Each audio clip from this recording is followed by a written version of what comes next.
अब हम पाठ का अगला गद्यांश पढ़ेंगे जिसे हमने नाम दिया है भाग 7।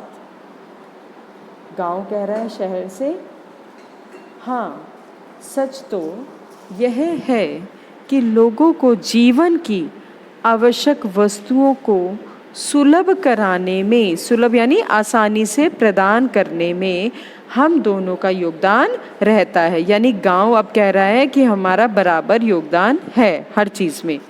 मैं अनाज, फल, दूध, घी, लकड़ी आदि देता हूँ तो तुम हर दिन काम में आने वाली वस्तुओं की पूर्ति करते हो यानी पूरी करते हो, हमें देते हो। इस प्रकार हम दोनों एक दूसरे के सहयोगी हैं, पूरक हैं यानी हम एक दूसरे को पूर्ण करते हैं। हमारे निरंतर विकास से अलग अलग गांवों और शहरों का ही नहीं बल्कि संपूर्ण भारत का स्वरूप बदलता जा रहा है।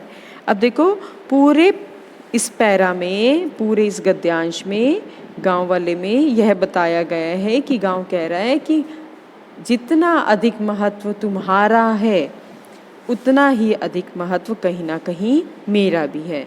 शहर की बढ़ती आबादी को अब मैं समेट रहा हूँ, कुछ सामान मुझसे प्राप्त होता है तो अन्य सुविधाएं तुम्हारे द्वारा पूरी की जाती हैं। तो इस प्रकार हमारा जो संपूर्ण भारत है उसका स्वरूप दोनों रूपों में बदलता जा रहा है। गांव भी बदल रहे हैं और शहर भी। शहर बोला कुछ भी हो, गांव के लोग अब भी पिछड़े हुए हैं, ना उनके पास विचार है ना ही उन्नति की नई योजनाएं। तो शहर का, मेरी दृष्टि में शहर का ये एक सूक्ष्म दृष्टि है, हम जिसे कहते हैं नैरो माइंडेडनेस है, कि ऐसा नहीं हो सकता कि गांव में अब परिवर्तन नहीं हो रहा है। गांव के लोगों की सोच, जो विचार हैं वो अच्छे नहीं हैं। बिल्कुल अब काफ़ी बदलाव आ चुका है गांव में भी, अब उनके भी विचार काफ़ी उच्च हैं, काफ़ी बदले हुए हैं। नई नई योजनाओं के तहत वो अपने गांव के और अपने ही स्वरूप का विकास करने में निरंतर कार्यरत हैं।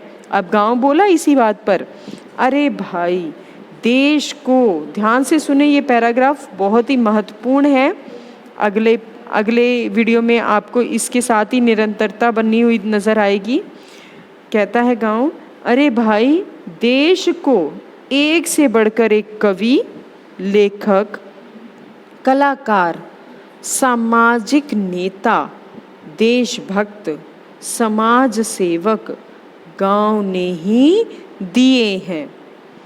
गांव के लोग, नर्तक और लोक गायक भारत की संस्कृति का पताका विदेशों में फहरा रहे हैं और तुम हो कि गांव को पिछड़ा हुआ कहते हो। अब यहाँ पर ध्यान देने की बात क्या है, वो कह रहा है जो लोक नर्तक है, लोक नर्तक होते हैं गांव से संबंधित, वहाँ का नृत्य, वहाँ का संगीत।